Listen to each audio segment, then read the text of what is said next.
इसलिए फरमाया वज़िल क़ुरबा। और एक हदीस में इरशाद फरमाया कि अपने रिश्तेदार अजीज़ व अकारिब के साथ जब तुम सिला रहमी करो तो उनकी तरफ से नेक बात की उम्मीद न रखो। ये ना सोचो कि वो हमारी तारीफ करेंगे, खुश होंगे, वाह वाह करेंगे, जी अमेरिका में बैठे हैं, देखो फूफी, बड़ा पूरे ख़ानदान फूफी हमारी तारीफ करेगी, देखो ये हर महीने $500 भेजता है, कितना अच्छा मेरा भतीजा। ये उम्मीद ना रखो। फरमाया कि इन रिश्तों के साथ अगर तुम नेकी करना चाहते हो, खालिस अल्लाह की रजा के लिए नेकी करो, खालिस अजर सवाब की नीयत से नेकी करो। और फरमाया अल्लाह तबारक व तआला शुक्र है, वो तुम्हें उस सिला रहमी, उस नेकी का बदला और अजर तुम्हें जरूर अता फरमाएंगे, उसकी तरफ से तुम मुतमईन रहो। लिहाजा इस बुनियाद पर तुम नेकी करो, लेकिन उनकी तरफ से कोई खैर की बात सुनने की उम्मीद पर करोगे, फरमाया तुम्हें ईजा पहुंचेगी और ईजा के नतीजे में जाहिर है कि कल को तुम हाथ रोक लोगे। जी हम तो फूफी की खिदमत करते हैं, और फूफी कहते क्या हुआ, अभी अमेरिका में बैठा, जो भेज दिए $500 तो क्या हुआ, वहां लाखों कमा रहा है। ज़ाहिर है पाकिस्तान में बैठा हुआ यही बात ही कहता है। आप यहाँ से $200 भेज भी दें तो माशाल्लाह $200 आपको भेजे हैं खाला, और क्या हुआ, वहाँ लाखों कमा रहा है, क्या हुआ, डॉक्टर है वहाँ, 200 भेज दिए तो क्या हुआ। लेकिन उसको पता नहीं कि 200 कैसे बनते हैं, यहाँ 200 कैसे बनते हैं। वहाँ तो 20,000 रुपया बन गया, लेकिन यहाँ 200 कैसे बनते हैं। यहाँ दरख्तों पे भी नहीं लगते कि उसको तोड़ लिया जाए। ATM मशीन के अंदर कार्ड डाले निकल आते हैं। वो हमारे एक दोस्त थे, आज से 10 साल पहले ही अमेरिका में, कहता हम अपने मामू को आज तक कोसते हैं। क्यों खैरियत भाई? कहा कि हमारा मामू पतन ज़माना जालियत में अमेरिका आ गया था, हम हैदराबाद दक्कन में रहते थे, हमारा बाप दर्जी था, तो मामू अमेरिका आए, तो वहाँ अमेरिका से वापस आए तो जनाब बड़े बड़े सूटकेस और चॉकलेट और क्या क्या चीज़ें लेके गए। हम बड़े खुश। कहा मामू अमेरिका कैसा है? कहा अमेरिका की क्या बात करते हो, मशीन में कार्ड डालो, खट खट खट खट पैसे हाथ में। ये बड़े, कहा तो वो दिन आज का दिन या अल्लाह अमेरिका जाना है, या अल्लाह अमेरिका का वीज़ा लगवा दे। क्या मुल्क है भाई, यहाँ तो मजदूरियां कर करके पागल हो गए। बाप जो है वो दर्जी पुना कर करके पागल हो गया, कपड़े सी के। जनाब यार अमेरिका क्या मुल्क है, वाकई मामू की हालत देख के पता चलता है यार, कार्ड न डालो पैसे बाहर। कहते तकरीबन 7 साल के बाद मेरा वीज़ा लगा और मैं अमेरिका आ गया। बड़ा खुश किया, अमेरिका पहुंचा जनाब। अब जब अमेरिका पहुंचा, अपने हवास बाख्ता हुए ज़रा देखा बाला, तो दोस्तों से कहा कि यार वो मशीन कहाँ है भाई, जिसमें कार्ड डालो और पैसे कट कट कट कट के बाहर आते हैं। हमारा मामू कहता आ जाओ, ये बैंक चलते हैं, ये बैंक है और ये मशीन है, इसको ATM मशीन कहते हैं। अच्छा, और यार वो कार्ड कहाँ मिलेगा? क्या कार्ड बैंक से मिलेगा? कहते यार मुझे तो कार्ड लेके दो। अब जनाब अकाउंट खोला और उसके बाद कार्ड भी मिलेगा कि ये ATM मशीन का कार्ड है, और जब अब ये डालोगे तो पैसे निकलेंगे। तो कमाल है यार, ये बैंक वालों को क्या बेनिफिट है कि हमें पैसे देते हैं।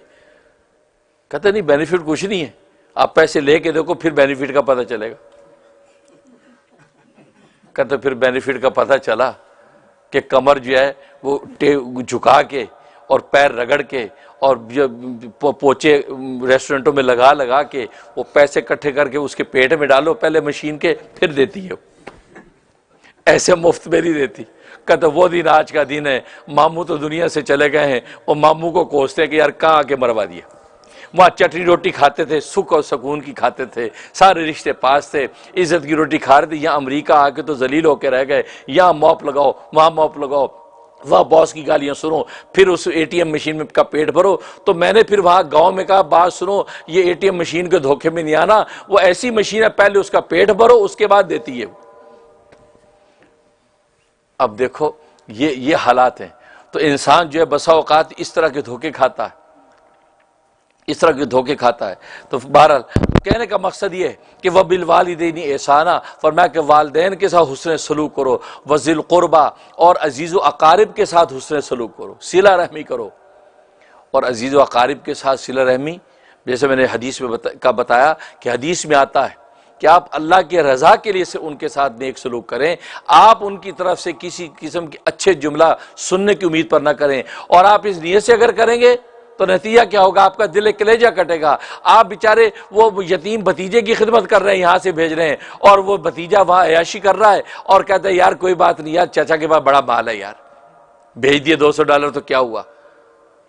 आपका दिल कलेजा कटेगा। फरमाया कि नहीं, तुम परेशान ना हो, तुमने कहा मैंने तो अल्लाह के लिए किया था, अल्लाह मुझे उसका अजर यकीनन देगा और मुझे उसका अजर मिलेगा। मैंने जो भतीजे की खिदमत जो कर रहा हूँ सिला रहमी की नीयत से कर रहा हूँ। जब यह तसव्वुर बांध लोगे तो उसके किसी किस्म के ऐसे जुमले से आपको तकलीफ नहीं होगी।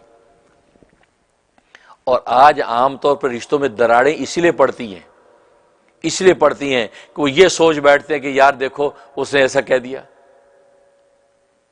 यहां तक कि आप उस वाक़े को जानते हैं कि हज़रत आयशा सिद्दीक़ा रज़ी अल्लाह तआला अन्हा, उन पर जो तोहमत लगी, उस तोहमत लगाने वालों के अंदर हज़रत अबू बकर सिद्दीक़ रज़ी अल्लाह तआला का भतीजा भी है, उनका रिश्तेदार भी है जो गरीब मुफलिस था, और आप उसको माली किफ़ालत करते थे, पालते पोसते थे बेचारे को, और वो भी उस वक़्त के मुनाफिकीन के फितने का शिकार होकर वो भी ऐसी बात कह बैठा कि हाँ ऐसा हुआ होगा। तो आपको तकलीफ हुई। आयशा उसकी तो कज़न हुई, तो कज़न के हवाले से तोहमत सुन के उसने भी तईद कर दी। खैर बाद में बारात उतर आई कुरान करीम में और इन सब को कोड़े लगे, लेकिन अबू बकर सिद्दीक़ का दिल को बड़ी तकलीफ हुई। आपने उसकी मदद से हाथ रोक लिया, कहा कि नहीं मैं इसकी मदद करता हूँ, इससे क्या मेरी बेटी पर तोहमत लगाने में साथ हो गया सबके। अल्लाह ने आयात उतार दी, अबू बकर नहीं, तुम्हें हाथ रोकने की इजाज़त नहीं, तू जिस तरीके से अपने भतीजे से सिला रहमी कर रहा है, उससे सलूक कर रहा है, उसको जारी रख, इसलिए कि तू मुझे राजी करने के लिए कर रहा है और मैं तुझसे राजी हो रहा हूँ, अपनी सजा के सिलसिले को जारी रख। फाम्मा मन आता वसद्दक़ा बिल हुस्ना फसनुयस्सिरहु लिल युस्रा। तो गोया कि देखो वहां पर इतनी बड़ी बात है, और आज हमारे यहाँ इतनी बड़ी बात हो जाए हम तो नस्लों की नस्लों को ना पूछें, लेकिन वहां अल्लाह तबारक व तआला ने इजाजत नहीं दी, इसलिए कि जाहिर है कि इन खूनी रिश्तों के साथ जो सिला रहमी है ये अल्लाह के रजा के लिए है, और अल्लाह कहता है मैं राजी हो रहा हूं।